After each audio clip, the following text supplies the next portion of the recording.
Hi students, welcome to IK Academy. இப்போக்கி நம்ம DHL Supervisor Training-கான ஒரு test batch சீரியஸை நம்ம பார்ப்போம். அதில் கொஸ்டின்ஸை நம்ம டிஸ்கஸ் பண்ணுவோம். ஓகேங்களா? Question number 1. Which of the following material is not used as bearing material? இதில் எது பியரிங் மெட்டீரியலாக நம்ம யூஸ் பண்ண முடியாது அப்படின்னு நம்ம கேட்குறாங்க. அவங்க not used as a bearing material. 4 option கொடுத்துருக்காங்க. A barbic metal, B tin bronze, C model metal, option D brass. Answer வந்து ஆப்ஷன் D brass தான். ஏன்னா barbic metal வந்து நம்ம டின் பேஸ்டு ஒரு மெட்டல், இதையும் நம்ம பியரிங் யூஸ் பண்ணுவோம். டின் ப்ரோன்ஸும் பியரிங்காக யூஸ் பண்ணுவோம். மாடல் மெட்டல்ன்றது நிக்கல் பேஸ்டு அலாய், அது கரோசிவ் ரெசிஸ்டன்ஸ் அதிகம், அதையும் நம்ம சில ஸ்பெஷல் கேஸில் பியரிங் மெட்டலாக யூஸ் பண்ணுவோம். பிராஸை நம்ம பியரிங்காக எங்கேயுமே யூஸ் பண்ண மாட்டோம். So option is D. Okay, next one. Which metal ores are called pyrites? இதில் பைரைட்ங்கிறது எதோட ஓர் அப்படின்னு கேட்குறாங்க. அயனோட ஓர் தான். Iron sulphide.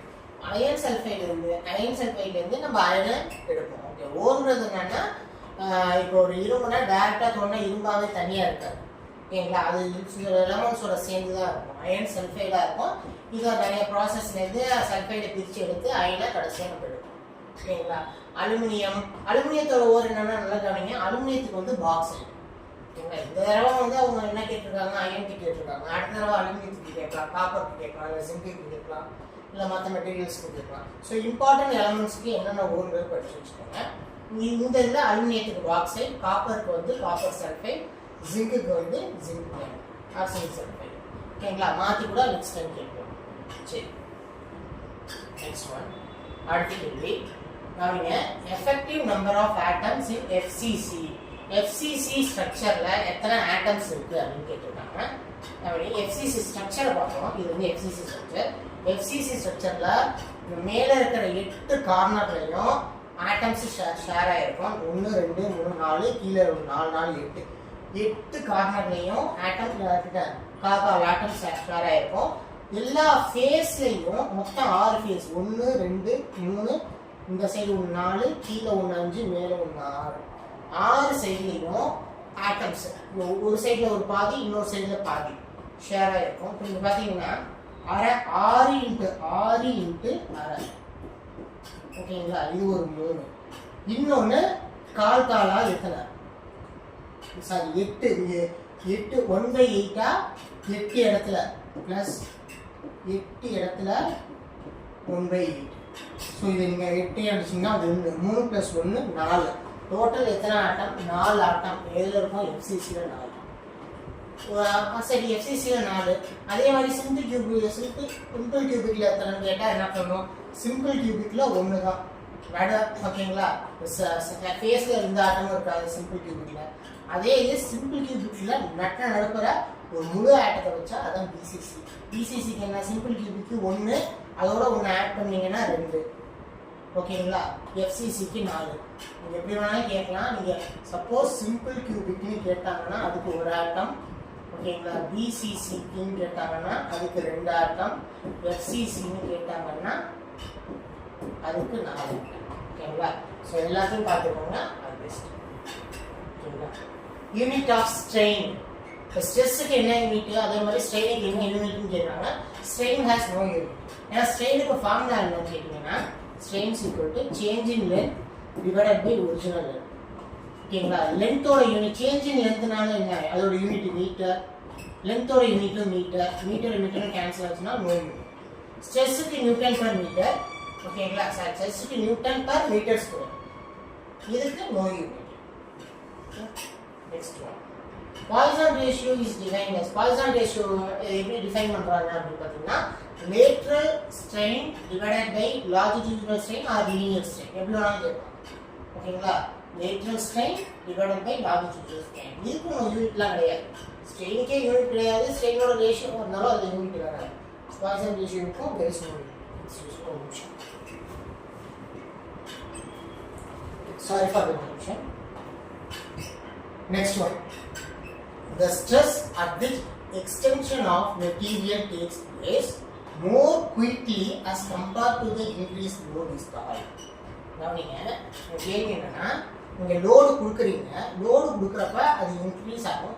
எவ்வளோ லோடு அதிகமோ அதுக்கு தகுந்த மாதிரி எக்ஸ்டென்ஷன் இன்க்ரீஸ் ஆகும். ஆனால் ஒரு குறிப்பிட்ட பாயிண்ட்ல நீங்க ஃபர்தரா லோடு கொடுக்காமலே சடனா எக்ஸ்பேண்ட் ஆகும். அதுக்கு பேர் என்ன அப்படின்னு கேட்குறாங்க. அதுக்கு பேர் தான் ஈல்டு பாயிண்ட். ஒன்றும் இல்லை, அயன் கார்பன் புரியுங்களா? ஸ்ட்ரெஸ் ஸ்ட்ரெயின்ஸ், அதாவது மைல்டு ஸ்டீலோட ஸ்ட்ரெஸ் ஸ்ட்ரெயின் கரண்ட்லேயே நீங்கள் கவனிச்சிங்கன்னா ஒரு பர்டிகுலர் ரேஞ்ச் வரைக்கும் வரும். ஈல்டு பாயிண்ட் அப்போ டக்குன்னு ஒரு இறங்கிட்டு அப்புறம் ஏறிட்டு போகும். ஓகேங்களா? இதுதான் ஈல்டு பாயிண்ட்னு நம்ம சொல்லுவோம், சிக்மா ஒய்னு. இங்கே இந்த இடத்துல என்ன நடக்குதுன்னு பாருங்க. இது ஸ்ட்ரெஸ்ஸு, இது ஸ்ட்ரெயின். அதாவது லோடு கொடுக்க ஸ்ட்ரெயின், அதாவது எக்ஸ்டென்ஷன் ஆகிட்டே இருக்குது. எக்ஸ்டென்ஷன் ஆகுது, லோடு கொடுக்குறீங்க, எக்ஸ்டென்ஷன் ஆகுது. நல்லா கவனிங்க. இந்த இடத்துல ஸ்ட்ரெஸ்ஸு நீங்கள் ஃபர்தராக நீங்கள் இன்க்ரீஸ் பண்ணலை, ஆனாலும் கொஞ்சம் எக்ஸ்டெண்ட் ஆகுது, கொஞ்சம் எக்ஸ்டென்ஷன் நடக்குது. இங்கே எக்ஸ்ட்ரா லோடு கொடுக்காமலேயே ஒரு எக்ஸ்டென்ஷன் நடக்குது. அது எங்கே அப்படின்னா சிக்மாவோட ஈல்டு பாயிண்ட்ல. ஓகேங்களா? அதுக்கப்புறம் மறுபடியும் நீங்கள் லோடுக்கு தகுந்த மாதிரி என்ன பிளாஸ்டிக் டிஃபார்மேஷன் நடந்துகிட்டே வரும். ஒரு குறிப்பிட்ட அல்டிமேட் லோடு வந்தோடனே நார்மல் நெக்கிங் ஸ்டார்ட் ஆகிடும். அதுக்கப்புறம் ஒரு பாயிண்ட்ல உடனே. ஓகேங்களா? அதுதான். ஸோ எந்த இடத்துல நம்ம கொடுக்குற லோடையும் தாண்டி அதிக எக்ஸ்டென்ஷன் நடக்கிறது ஸ்டார்ட் ஆகுதோ அதுதான் ஈல்டு பாயிண்ட். அதாவது yield point nothing but plastic deformation start ஆகும். பிளாஸ்டிக் டிஃபார்மேஷன் என்ன? வளைஞ்சது திரும்ப பழைய பொசிஷனுக்கு வராது, அதான் பிளாஸ்டிக். இப்போ ஒரு சாதாரண ஒரு கம்பி எடுத்துக்கிட்டு ஓகே, ஒரு சாதாரண கம்பி இப்படி வளைச்சிட்டு விட்டீங்கன்னா அது ஒரு ஒரிஜினல் பொசிஷனுக்கு வந்துடும். ரொம்ப வளைச்சிட்டிங்கன்னா வளைஞ்சிடும், மறுபடியும் வராது. அந்த வளைஞ்ச ஸ்டேஜ் பேர் தான் பிளாஸ்டிக் ஸ்டேஜ். ஓகேங்களா? Plastic is not a material, plastic is a behaviour of material. Okay, நம்ம அவ்வளோ டெப்த்து போகணும்ல, ஜஸ்ட் உங்களுக்கு தெரிஞ்சுட்டா நல்லது, அதனால சொல்கிறேன். சரி, next one. How can Poisson ratio be related to Young's modulus and bulk modulus? கவனிங்க, பாய்சான் ரேஷியோ வந்து யங்ஸ் மாடுலஸ்க்கும் பல்க் மாடுலஸ்க்கும் மூணுக்குள்ள ரிலேஷன் இருக்கு. நிறைய மூணு இருக்கு, தெரிஞ்சுக்கோங்க. ஒன்று வந்து கொடுத்துருக்காங்க, A = 3K × 1 - E = ஃபர்ஸ்ட் பார்ப்போம் 2G × 1 + வரும். இது ஒன்று. E = 3K × 1 - 2 அடுத்தது E = 9 kg plus 3K plus G. ஓகேங்களா? மூணை ஞாபகம் வச்சுக்கோங்க. மூணு எதை வேணாலும் கேட்பாங்க. ஜிங்கிறது ரிஜிடிட்டி மாடுலஸ், கேங்கிறது பல்க் மாடுலஸ். ஓகேங்களா? மூணுல எது வேணாலும் கேட்பாங்க. இதில் ஏதாவது 3 பேராமீட்டர்ல 2 பேராமீட்டர் கொடுத்து இன்னொன்று கேட்கலாம். ஓகேங்களா? இந்த ப்ராப்ளம்ஸும் கேட்கலாம், இந்த ரிலேஷனையும் கேட்கலாம், எதுக்கு வேணாலும் கேட்கலாம். சான்ஸ் இருக்கு. மூணையும் நல்லா படிச்சு வச்சுக்கோங்க. Very very important. இது பில்லுக்கு மட்டும் இல்லை, நீங்கள் எக்ஸாம் எதாக இருந்தாலும் இது ஒரு 10 கொஸ்டின் எடுத்து பார்த்தீங்கன்னா அது ஒரு 5-6 கொஸ்டின்ல மூணில் ஏதாவது இருக்கும். அது ஏதாவது ரிலவெண்ட் ப்ராப்ளம் இருக்கும். Sir very very important. Okay, if the length of the wire is doubled, ஒரு ஒயரோட லென்த்தை 2 மடங்கு ஆக்கிட்டா என்ன கேட்குறாங்க, தென் இட் கேன் ஹோல்டு என்ன ஹோல்டு பண்ணணும் அப்படின்னு கேட்குறாங்க. அதாவது ஸ்ட்ரெஸ்ஸுக்கும் லென்த்துக்கும் டைரக்டா சம்பந்தம் இருக்கா? நீங்க டைரக்டா stress is directly proportional to strain அந்த ஃபார்முலால பாத்தீங்கன்னா இந்த ஆன்சர் கிடைக்காது. லிசன், இன்னொரு ஃபார்முலா இருக்கு. Stress is directly proportional to sigma is directly proportional to indirectly proportional to length. ஓகேங்களா? அப்ப அது ஒரு ரிலேஷன் இருக்கு. இந்த ரிலேஷன் படி பாத்தீங்கன்னா ஒரு நிமிஷம்,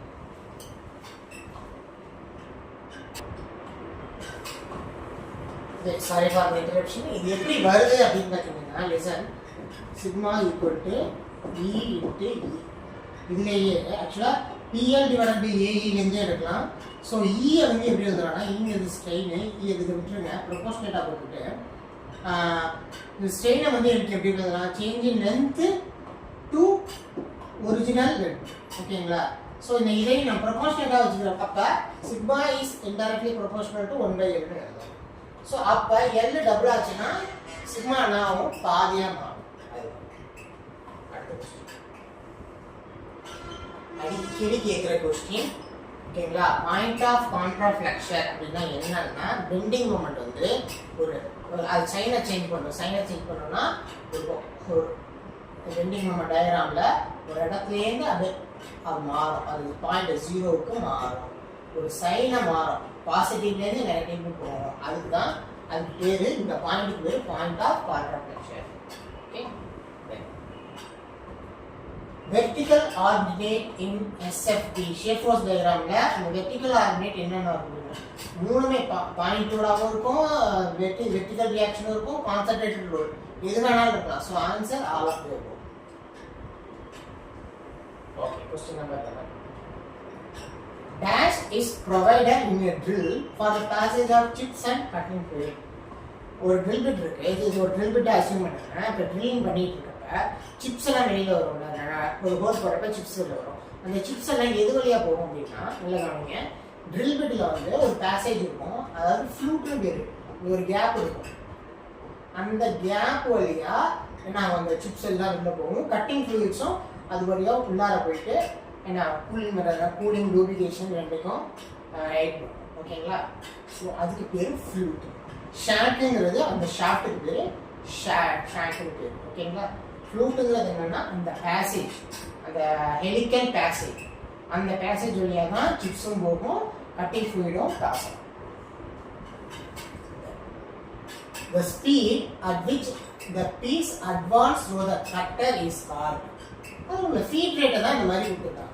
ஃபீட் ரேட்னா அந்த பீஸ், அந்த கட்டரை தான் எவ்வளவு நேரத்தில் அந்த கட்டர் மூவ் ஆகுது, அதுதான் ஃபீட் ரேட். வேற ஒன்று, distance moved by the workpiece by revolution of the cutter. Okay, 30. The use of coatings on milling cutter will increase.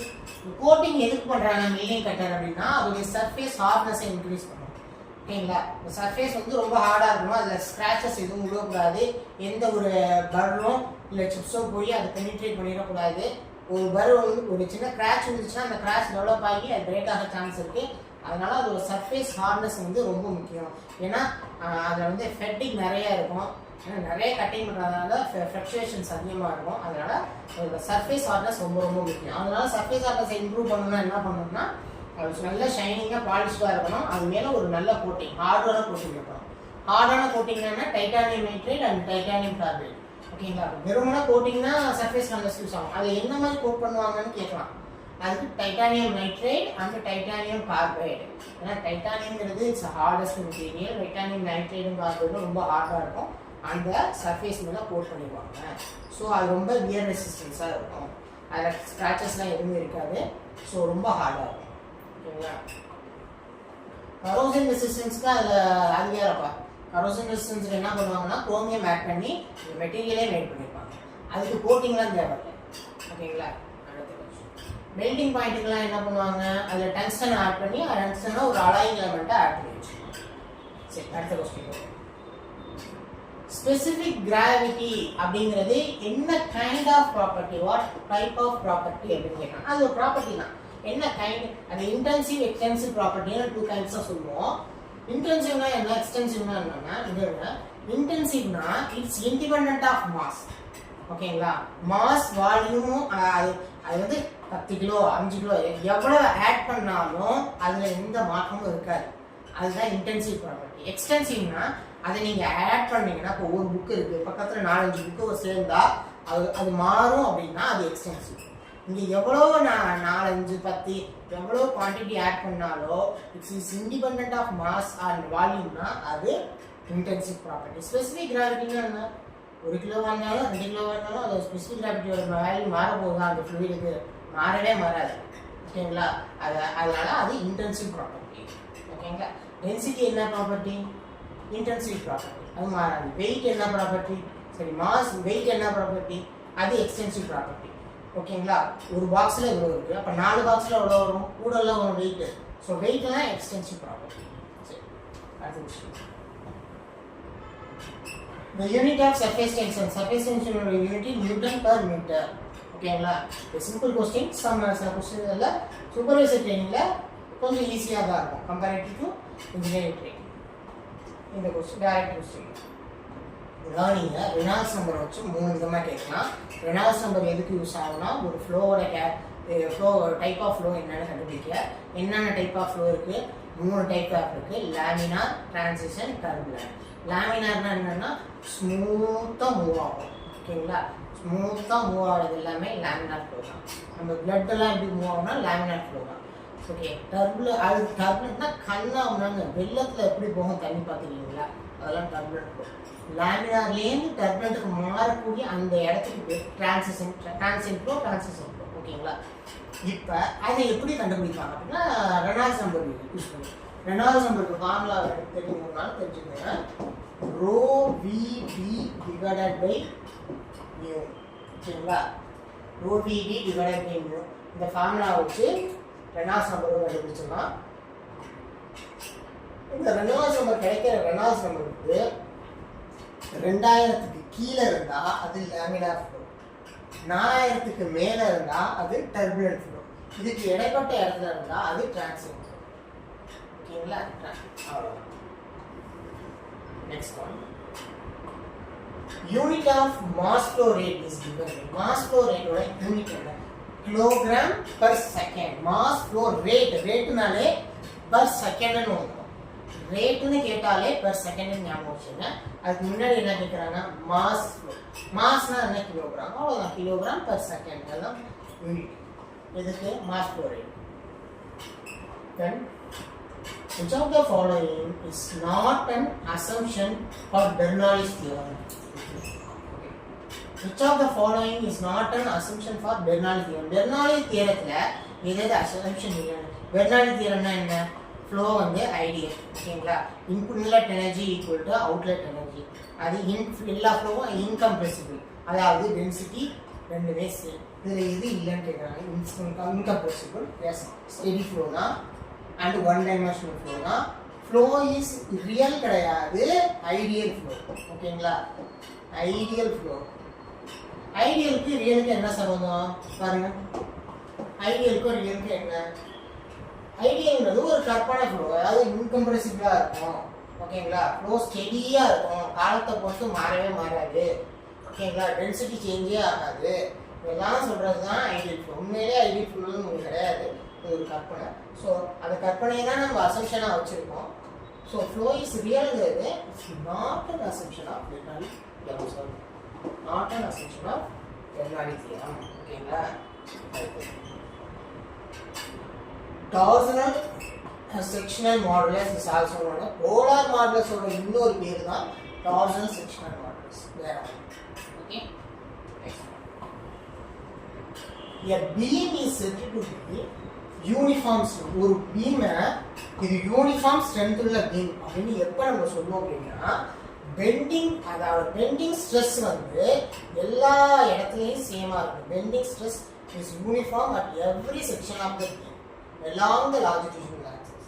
அப்படி இருந்தா அந்த பீம் வந்து யூனிஃபார்ம் ஸ்ட்ரென்த் அப்படின்னு சொல்லுவோம். இல்லைன்னா இல்லை.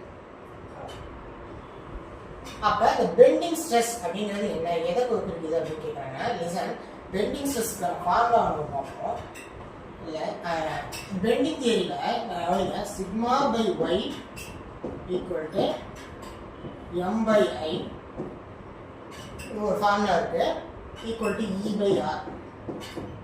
இது நம்மகிட்ட ஓகே இதுதான் இந்த ஃபார்முலாவோட. இந்த ஒய் இந்த பக்கம் போச்சுன்னா இதுதான் எம், இந்த ரெண்டையும் எடுத்துக்கலாம். ஓகே, ஒய் இந்த பக்கம் போச்சு, sigma equal M by Y. Okay, இப்போ sigma is directly proportional to ஒய்னு எழுதலாமா? எம்ஐ ஐயும் ஒய்.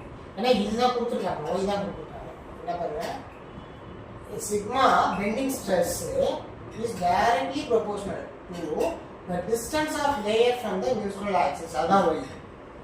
அப்ப கொடுத்திருக்கிறது என்ன? sigma is directly proportional to y. So இத எப்படி கேட்கலாம்? It is indirectly proportional to the one side, inversely proportional to the moment of inertia னு கொடுத்தா ஆமா, அப்படி கொடுத்தாலும் ரைட் தான். m bending stress is directly proportional to the bending moment னு கொடுத்தாலும் ரைட் தான். ஓகேங்களா? இதுதான் ரிலேஷன். இந்த ரிலேஷன்ல எப்படி வேணாலும் அவங்க மாத்தி கேட்பாங்க. e by r னு வச்சுக்கலாம். anything. ஓகேங்களா? இந்த ரிலேஷன் ஞாபகம் வச்சுக்கோங்க, வெரி இம்பார்ட்டன்ட். ஓகே, பெண்டிங்க்கு அதே மாதிரி ஷியருக்கு ஒரு ஈக்குவேஷன் இருக்கு ஓகேங்களா. T/J equal to G theta divided by L equal to tau by R. ரெண்டும் ரொம்ப ரொம்ப முக்கியம்.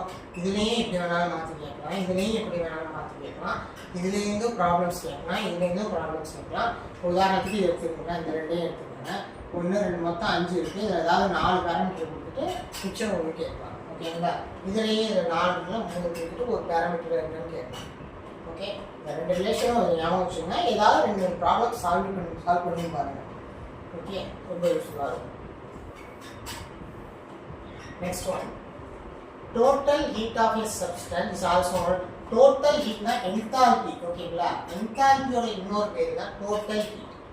Okay, enthalpy is ஃபார்முலானா H is equal to U plus PV ஓகேங்களா. இதையும் ஞாபகம் வச்சுக்கலாம். இப்படியும் கேட்கலாம் ஓகேங்களா. Uங்கிறது இன்டர்னல் எனர்ஜி, PVங்கிறது work done. Okay, indicated power is defined as indicated power எப்படி டிஃபைன் பண்ணலாம் கேங்க. அதாவது இன்ஜின்ல ஆக்சுவலா இன்ஃப்ளோ பவரை இன்ஜின் ப்ரொடியூஸ் பண்ணுது, அதான் இண்டிகேட்டட் பவர். வேற ஒன்று, இன்ஜினால ப்ரொடியூஸ் பண்ணக்கூடிய ஆக்சுவலா ப்ரொடியூஸ் பண்ணக்கூடிய பவர் இண்டிகேட்டட் பவர். அவ்வளவுதான். Actual power developed inside the engine, that is called indicated power. என்னன்னு கேக்குறாங்க, அதோட டெஃபினிஷன் இது. 3 cubic meter per minute compressor அப்படின்னா என்னன்னு கேட்குறாங்க. ஒன்றும் இல்லை, இது வந்து அதோட கெப்பாசிட்டி ஓகேங்களா. அவ்வளோ ஏரை இது கம்ப்ரஸ் பண்ணும். கம்ப்ரஸரோட கெப்பாசிட்டினா இவ்வளோ ஏரை இத்தனை எம்கியூ per ஏரை இவ்வளோ மினிட்டுக்கு ஃப்ரீ ஏரை கம்ப்ரஸ் பண்ணும். அதுதான் ஒரு எக்ஸ்பிளனேஷன் ஆஃப் கம்ப்ரஸர் ரேட். அடுத்து, for power spent to minimum in rotary compressor, the compression should be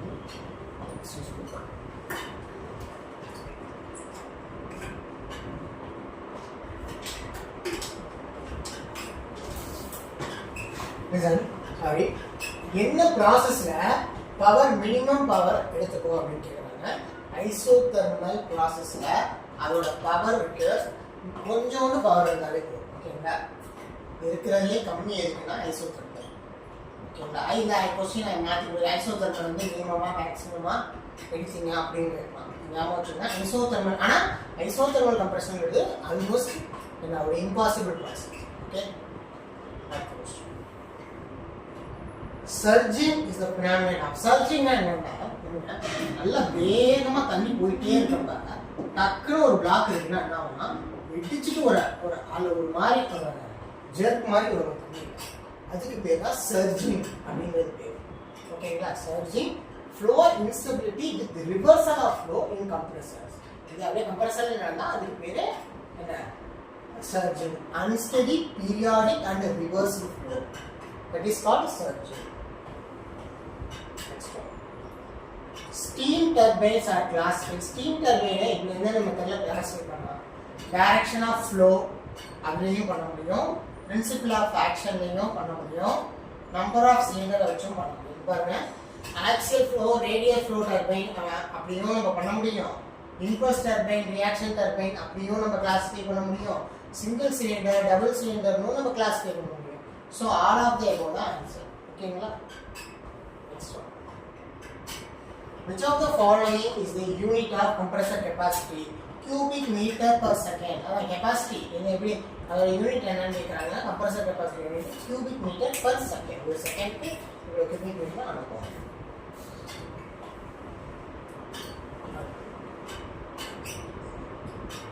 If the three modeling models are found in existing representation of an object, then it is known as modeling. Wireframe modeling இருக்கு, surface modeling இருக்கு, solid modeling இருக்கு. இந்த மூணையும் combine பண்ணதுக்கு பேரு heterogeneous. ஓகேங்களா. Combination of 3 மூணு வந்துச்சுன்னா அதுக்கு பேரு heterogeneous modeling and prototypingல எல்லாமே. In CNC machineல the principal motion of cutting tool, அந்த கட்டிங் டூலோட மோஷன் ஒரு எந்த எப்படி டிசைன் பண்ணி வச்சிருப்பாங்கன்னா primary cutting direction X axis தான் இருக்கும். ஓகேங்களா? அதோட பர்பெண்டிகுலரா ஒய் ஆக்சிஸ் வச்சிருப்பாங்க. ஜெட் ஆக்சிஸ் வந்து வெர்டிகல், இது வந்து ஜெட் ஆக்சிஸா இருக்கும். ஓகேங்களா? பிரைமரி கட்டிங் எல்லாமே எக்ஸ் ஆக்சிஸ்ல தான் வச்சிருப்பாங்க. இதுதான் சிஎன்சி மிஷின். அப்படிதான் அவங்க டிசைன் பண்ணியிருப்பாங்க. Next one.